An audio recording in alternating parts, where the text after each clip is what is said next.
Hi, I'm Alan Hills, and welcome to the College of St. Rose's movie review podcast, Cutting to the Chase, brought to you by the Campus Radio Club, Radio St. Rose. Jurassic World: Fallen Kingdom is now available on digital and Blu-ray. While it has been a highly anticipated movie thanks to the overwhelming success of the first film in 2015, Fallen Kingdom both delivers on some things and falls short of a few others.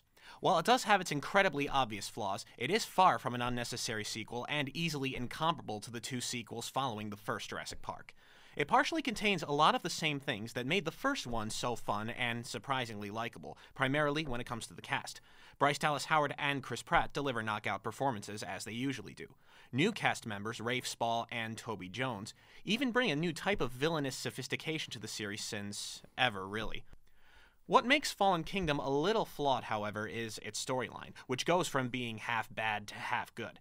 It first starts out with a mission to save the dinosaurs from the island, which is an incredibly ridiculous idea that a couple of the characters explicitly oppose. I mean, why would you want to save a bunch of dangerous man-made dinosaurs that could potentially bring harm to countless numbers of people?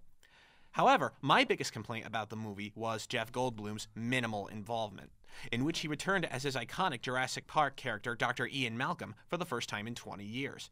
Malcolm only appears in a court scene in the beginning that is continued at the end of the movie, in which he warns everyone of what will happen if the dinosaurs are evacuated. Of course, nobody in the movie listens to this warning, and all the dinosaurs are unleashed onto the world as a result. Plus, I thought that Goldblum was going to be joining in on the action with Pratt and Howard. I mean, who doesn't want to see that? Don't you want to see that? Of course you do, but unfortunately, none of that happened. Luckily, however, the story gets a little better as Spall and Jones's characters continue the same greedy plan of weaponizing the dinosaurs and selling them, which was stylishly proclaimed in an incredibly scary auction scene. In addition to the scariness, the new dinosaur villain, the Indoraptor, has a terrifying lethality which makes it an incredibly clever cinematic creation. So while the story was definitely questionable, it really did have its moments. Plus, the visual style, special effects, and dinosaur thrills continue to be top-notch. So in that case, be sure to give Jurassic World: Fallen Kingdom a devoted try, since its plotlines have paved the way for an incredibly brighter future for the franchise. Now let's move on to our guest for this episode, who is a communications major here at the College of St. Rose, who just completed a minor in music industry. He's also a member of St. Rose Television, and he writes for the St. Rose Chronicle. In fact, he just began hosting his own show at St. Rose Television called Knight's Declassified College Survival Guide. In fact, before that, he was a guest on the first season of my movie review TV show, A Night at the Movies, in which we discussed the Monsterverse. Both of our shows are on the YouTube channel for St. Rose Television. I highly recommend that you check them out. But anyway, he is back to discuss Fallen Kingdom further. He is the one, the only, TJ Gibson. Thanks for coming on, man. Thanks for having me, Alan. So, a couple weeks ago, I was editing the Jurassic World episode, or I might have been editing something else, I can't remember, and you actually offered me some good insight on the movie. You offered me a lot of positive insight on it, and I thought I was a little harsh towards the movie, but yet the other day I was editing another episode, and you said you had some opinions that are, like, way harsher than mine, which, like, surprised me. Why don't you elaborate on that a little bit? You want me to start with the positive opinions or the negative ones? Well, the negative ones I'm most anxious to hear, considering that it's Fallen Kingdom. Yeah, whatever, man. The negative opinions are numerous. Yeah, but I'm sure. I will say my biggest problem, I have a lot of problems with the movie, but my biggest problem is in the writing. I think there are a lot of flaws, and there are a lot of, at least a few fatal flaws, I would say. I mean, so this is a full spoiler podcast, right? Yeah, full spoiler. Okay. Billions of people have seen the movie. Go full spoiler, please. Okay. So one of the biggest problems, probably the biggest problem, is that the whole movie hinges on this idea that goes against everything that the franchise is, like, standing upon, which is, let's go to this island and let's save these dinosaurs before they go extinct, when we've established through this entire franchise that we can just bring back anything that went extinct. So the whole time, if you're even remotely thinking about it, every time they're like, we have to go save the dinosaurs, we have to save the dinosaurs, you're like, just make more dinosaurs. I mean, they even established later, it's like a major plot point in the third act that, like, oh, we have all the embryos and we can just, sell them now. And it's like, you have all the embryos? You just confirmed that? Just make more dinosaurs. Yeah, I know. Yeah, they could have just made more if they wanted to. Yeah, it did seem a little more dangerous, however, when they're all unleashed onto the world, because that's even more dangerous than having them concealed in a theme park. And, there's nothing you can do to tame them when they're unleashed, and they could cause damage. But, yeah, you do have a point there. Yeah, not to mention, in order to do that, they basically hard reset Claire's character. Like, the character that she becomes in this movie, like, does not connect to the character that she was in the first one. And there's a way they could have done that. Like, this one, all of a sudden, she's like, save the dinosaurs. I love the dinosaurs. Me and my team are going to go and we're going to save the dinosaurs because they deserve a shot at living. And it's like, in the last movie, you didn't give, like, a crap about the dinosaurs. And, like, it would have been so much better. Like, they could have still done it if she'd been like, I feel really bad about how the park went down. And, like, I've had a change of heart. But they, like, don't even try to do that serviceably, And then there's so many MacGuffins and so many, like, convenient things in the movie. Like, everything that has to do with Owen and Claire, it's just super convenient. It's just every little, like, last second thing where it's like, we got off the island because we managed to, at the, like, just the last second, get our Jeep onto the ship. And then we managed to sneak into the T-Rex pen because it just so happened that the guards weren't looking at the exact moment we wanted to get in there. And then we managed to not only get the blood out of the T-Rex, but then we put it into Blue, which... Don't even get me started on Blue. Yeah. Because they have anthropomorphized that dinosaur so badly. And, like, I don't buy the connection between Owen and Blue at all. And I don't think anybody seriously does. It's so dumb. But, like, and then also, like, the worst one is, like, how convenient it is for Claire and Owen to escape from that pen. It's like, first of all the pens that the dinosaurs are in are like padlocks from Home Depot. And so, like, we're going to put Owen and Claire in the pen next to the dinosaur that can smash through the wall. So all we have to do is get this dinosaur mad and then our main characters can escape. Congratulations, guys. Lazy writing for the win. We just made $1 billion. I know, right? That was kind of a scary scene, though, where he did have to, like, jump through the jaws. But, yeah, there are so many questionable things about the plot of this movie. Yeah, I know. And there isn't really a significant connection between, Blue and Owen at all. I mean, I thought that ended at the end of the first film. It was cool how, Blue is the hero, helps to defeat the Indominus Rex, but, yeah, a few things were just getting lost in this movie. And I don't know about you, man, but I hated what they did with Jeff Goldblum. Why wasn't he in on the action? I mean, I don't know. I think that speaks to the whole, like...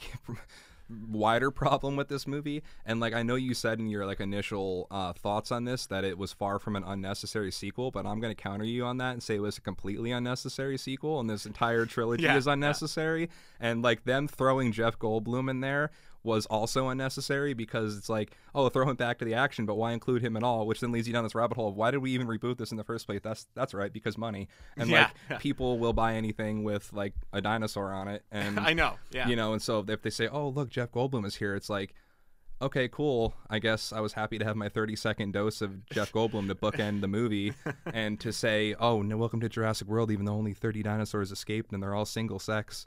It's just, it's also ham-fisted and inconvenient.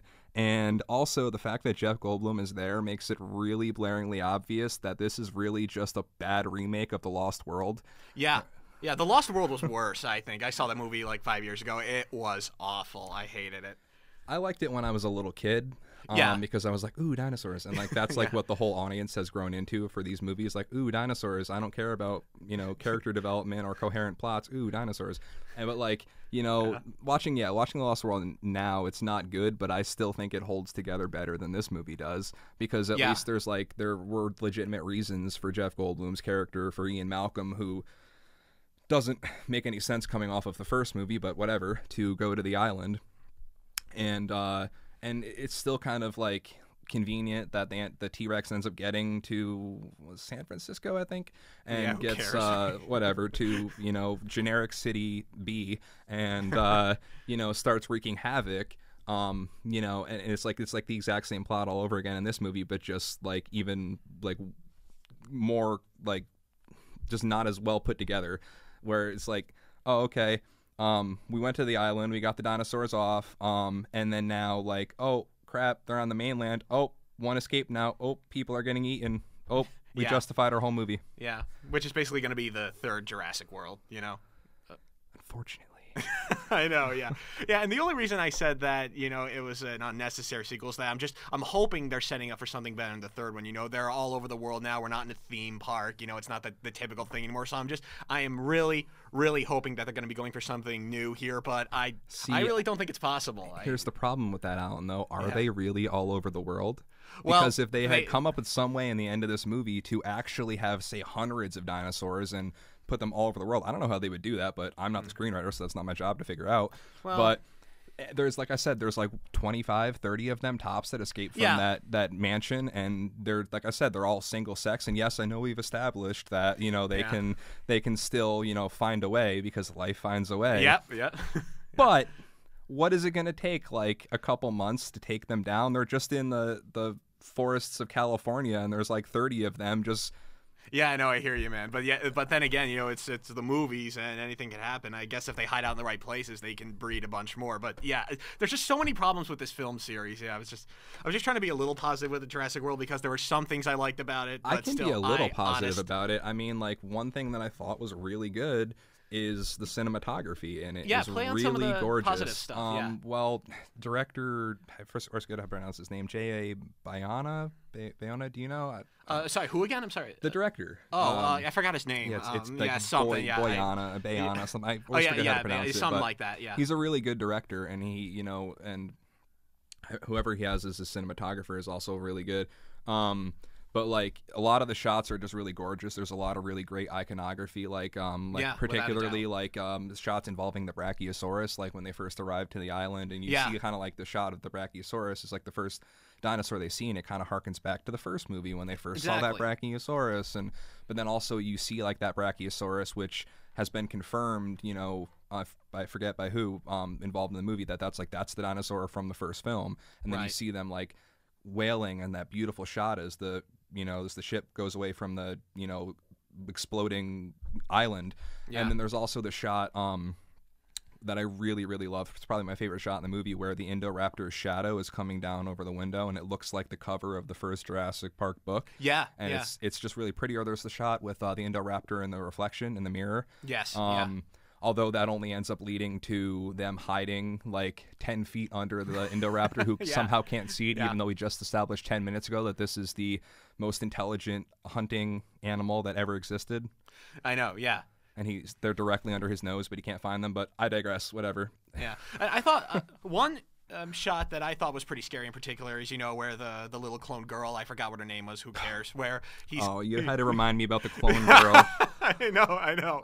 Please, that clone girl, I mean, why do we care? You know, I mean, it was somewhat interesting, a little bit of a twist, but I don't know why we care. But anyway, I like the shot where, you know, the Indoraptor's like going up to her bed, the teeth are right there. I mean, you know, something like that is like every child's basic nightmare. And you that's know, part of that what was I mean cool, by the great direction, because there is some great suspense in a lot of those scenes, and there are contained moments like that are really effective. And I agree with you, that's a great scene, but it's housed in this full package that is just not like good, you know. And so you get little pockets of brilliance where you're like, if they had just had better writers, like, this movie could have been something truly great. But it's so sloppy in the writing that the best that the direction can do is hopefully make you not notice how bad the writing is. I know, writing is so crucial. I don't know if you heard of Christopher Marcus and Stephen McFeely. They write all the good Marvel movies. If they wrote it, they would have knocked it out of the park. I love those guys. Their dialogue is always stuck in my head after I watch one of their movies. Yeah. Oh, they also, their unique style is uniquely suited to the MCU. I mean, if you watch something like Infinity War, you can see their style coming through. And they've been writing for the MCU since the second Captain America, right? Since the Winter Soldier. Yeah, they also did Infinity War, which was incredible dialogue, I thought. Right. Yeah. It suits that. I don't know if necessarily they would suit you know, this movie particularly well, but also like you know, Colin Trevorrow is just like a bad writer and an even worse director. Yeah, I hear you. And that's why like the first movie looked so bad, and like the third movie is going to look probably worse.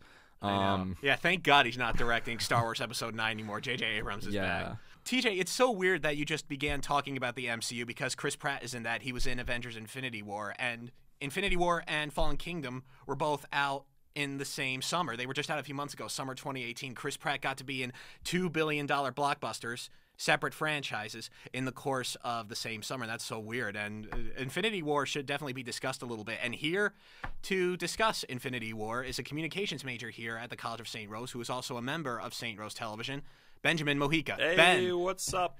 Ben, thank you so much for coming on. I'd love to fit in a little section on Infinity War because this is Chris Pratt. We're talking here and everything, but there's so many other stars in that movie. So yeah, I mean, he's a very small part of that film. Yeah, sure. I know. Everyone really was, if you think about it. Yeah. The other week you were offering some of your opinions on Infinity War and how like some things weren't working. Why don't you elaborate on that a little bit? So I I have a lot of opinions about the MCU. Yeah, give 'em. I'm a huge Marvel fan. But I'm not exactly a huge fan of the Marvel Cinematic Universe as it is now. I think that a lot of the issues kind of that I have kind of rear their head in a bunch of the movies, but particularly in Infinity War. I think one of the first things that I have to say about that movie is I think that the pacing was kind of difficult for me. I found that a lot of the scenes kind of dragged on, or kind of I didn't really feel myself super invested in. Like I know that the really big scene where Thanos throws Gamora off the cliff, the whole time I was just like, this is stupid. Yeah. You know? Like all I could think of was that Thanos, you can like you have the time stone, like or you have all of the stones. He doesn't have the time stone at this point, but you have all of the other stones. Like you can just bring her back to life. Like I know, what are you why are you so emotional about this? And I think that issue, like with Thanos and his motivations and his like the way that he behaves in that entire film is like completely irrational to me. And I think my problem with that is that Thanos should either be a rational character or an irrational character, and it seems like to me in Infinity War they can't decide. They can't decide whether his motivations make sense and that he's like crazy, or if he's not, and he's like doing something for a methodical purpose. Because they make this whole thing like he's a warlord. He is super powerful. He's super intelligent. He's heartless, but he knows what he's doing. And his goal is to eradicate half the universe. And if he has all the Infinity Stones, why is he doing that? Because his whole motivation is supposed to be that there's not enough resources and there needs to be balance. If he has all the Infinity Stones, he has godlike powers. He could just make more resources. I know. That's such a good point. What do you have to say about that, TJ? What do you think of that? About Ben's thoughts in general, or that last point? His points in general. Either. I don't care. Either. I've had that same thought, but then I just took it as one of those inflation arguments. If you make more resources, it's not really going to make a difference because we're just going to end up back at the same point again. Well, but like if you have godlike powers, then he can literally shape the laws of physics. Like it doesn't. Oh yeah.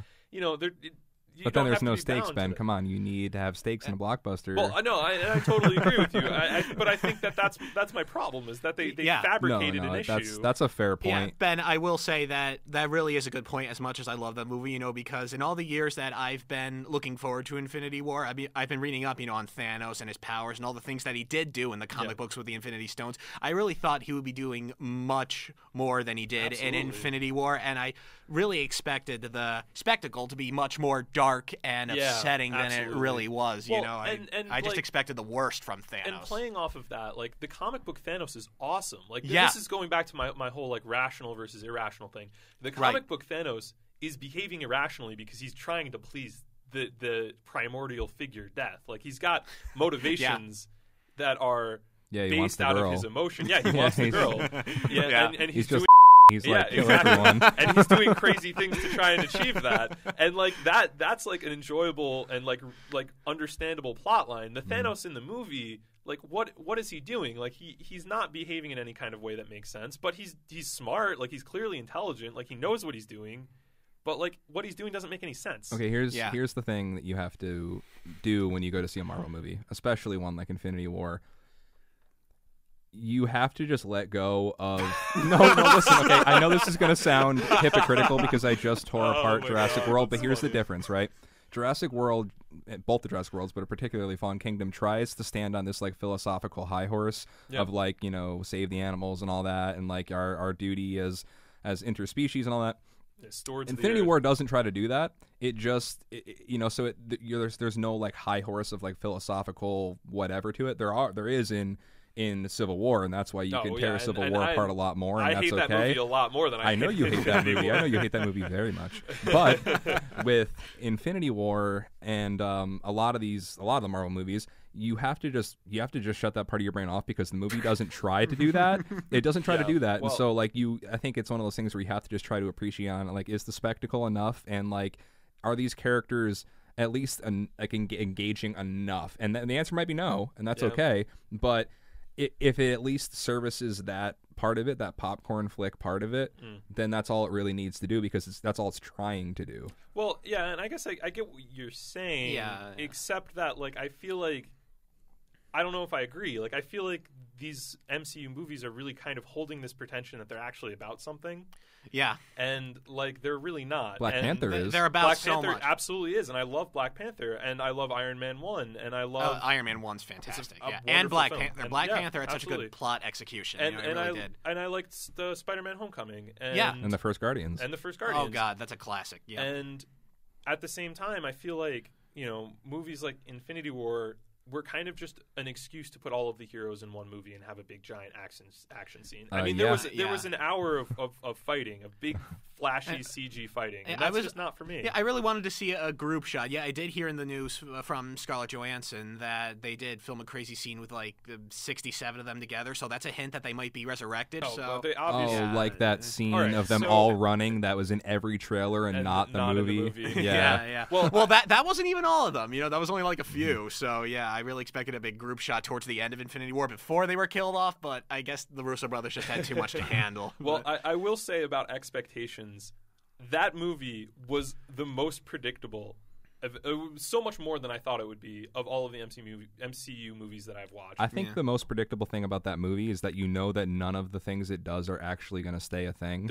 Like they have to undo all of that so they can continue God. having franchises. None of those heroes are going to stay dead. Gamora maybe, but I highly doubt it. No way. There's no way they're keeping Gamora dead. Well, then they have to figure out a weird way to bring her back, and I'm sure they will. But everyone who vanished, that's going to be undone. I mean, it gets undone in the comics, so there's no reason why it can't get undone in the movie. But I guess that's one thing that I can agree with you on, is that the biggest problem for me with this movie is that it ends on like this, and then everyone died, and the bad guy won. But you're like, but it's definitely not going to stay that way. The movie has no bearing on anything. Like, it's just a setup for there to be more like pointless conflict that's going to be resolved. Yeah.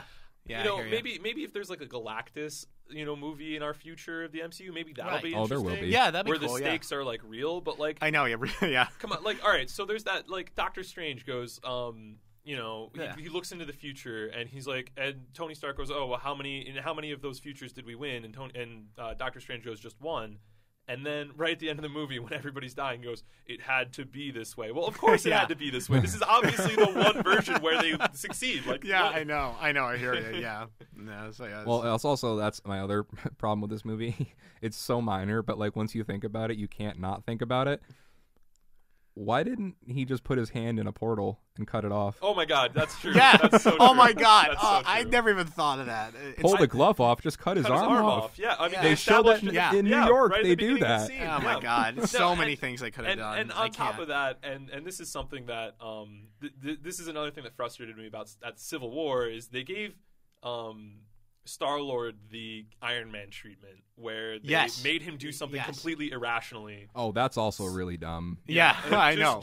Just for the sake of doing it. Just like, oh, they're about to succeed. They're going to get the Infinity Gauntlet. Oh, here comes Star-Lord to ruin the day. Like, for no reason. It's actually not even as bad an offense as just the fact that him and Gamora are that in love all of a sudden. I know. Like, that he's was going to really ruin quick. everything, because if you watch the second Guardians, it's suggested as like they're flirting. Right. But like they're not like this deeply in love couple where he's like, you took my soulmate, now I'm going to put the universe in jeopardy. Right? Like, that scene where Thanos shows up and turns them into spaghetti. That's like another scene where I was really wondering, like, should I laugh or cry right now? Yeah, like, is this supposed to be upsetting or is this supposed to be serious? Like, I know, we're in the middle of the movie. We're Yeah. supposed to be sad. I don't know. I didn't know how to feel about that. And and like I was saying earlier before we started this, I'm really mad about Thor, and I'm really mad about Thor Ragnarok. I didn't like that movie. I'm really mad that they finally gave Thor a really badass look, and then took it away in like 5 minutes. I know, and they killed half his people, killed off Loki. I mean, what more do they have for Thor now for the future of the film series? They're all, Loki's going to come back. He is I know, like Disney just confirmed that Loki's going to have his own show on Disney's 2019 streaming service. So it's going to be Infinity War great. is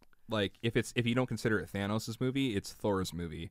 Like it is telling Thor's hero's journey through the movie. Yeah. And it's like Thor's fallen from grace. His dad is dead. His mom is dead. His brother is dead. His people are dead. His best friend's dead. Yeah. He has nothing left except a raccoon to crack some jokes with. That movie is so frustrating because like it pretends that Thor Ragnarok was a serious movie. Like it pretends like anything serious actually. Yeah. Like, all right, his family's all up, but like right. That's not what Thor Ragnarok was about. Like, I know. that happened. No, in Thor Ragnarok was like, isn't it funny that Thor Yeah, it was literally a movie where Thor could tell jokes. Like that's what that movie was. And then we'll just throw Jeff Goldblum in there because everybody loves him, and yeah. I love him too. But like, that movie was a clusterfuck, and I think that Avengers: Infinity War is a clusterfuck.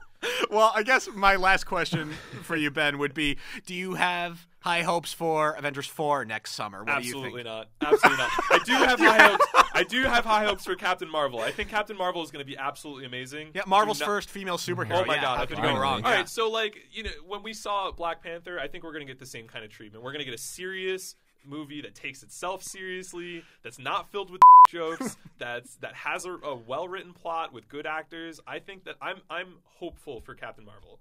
Next Avengers, not so much. Yeah, I guess we'll see what happens. Well, Ben, thank you so much for coming on. I hope to have you again soon. Thank you for that awesome input. Yeah, absolutely. No problem. Cool, man. But yeah, going back to your point on how like the full packaging thing doesn't work. I mean, I did think that the Indoraptor was a clever creation. I mean, he was so scary and like a lethal snake type way. Snakes terrify me, and the Indoraptor somehow did the same thing to me. Yeah, he was kind of creepy. It really bothered me personally. I don't know, but yeah, but. Well, one thing I do, another positive aspect I like of Fallen Kingdom, because I've seen them in other things. I like Rafe Spall and Toby Jones as the villains. They're both British actors. They've been in very sophisticated roles, and I kind of like them. They brought a new kind of villainous sophistication, as I said, but I don't know what you think of that. But well, Toby Jones feels like he was inserted from an entirely different movie. Like, he just that character just does not fit into this movie at all. Though, Toby Jones is a decent actor, so you don't really mind it, I guess. Right. And then, Rafe Spall is a really good actor, but he's, not that great in this movie because his character is just, Johnny Exposition and has to, every scene his job is just to explain what's going on and, to try to not telegraph too hard to the audience that I'm the bad guy and I'm going to be behind the whole twist. Yeah. But you call it from, the first moment this dude's on screen, just like you call that the girl's a clone. Yeah. The very first time she's like, what did my mom look like? And he's like, oh, don't look at the book. Yeah. And you're like, aha, something's going on. And I bet it has to do with cloning because this is a franchise about cloning. Yes, and they went from dinosaurs to humans.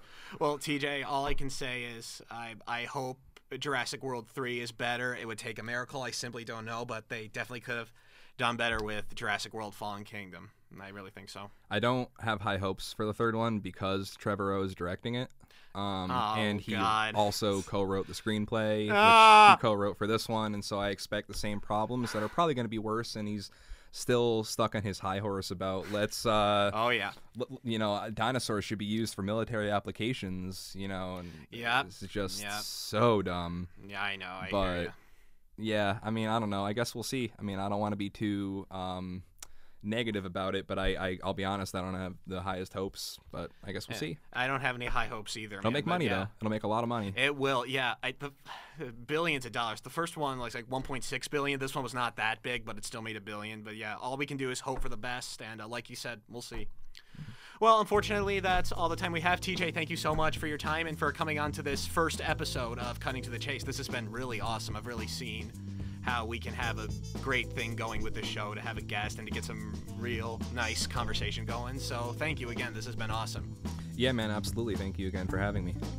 Once again, I'm Alan Hills, and this has been Cutting to the Chase. Thank you for listening, and be sure to tune in next week.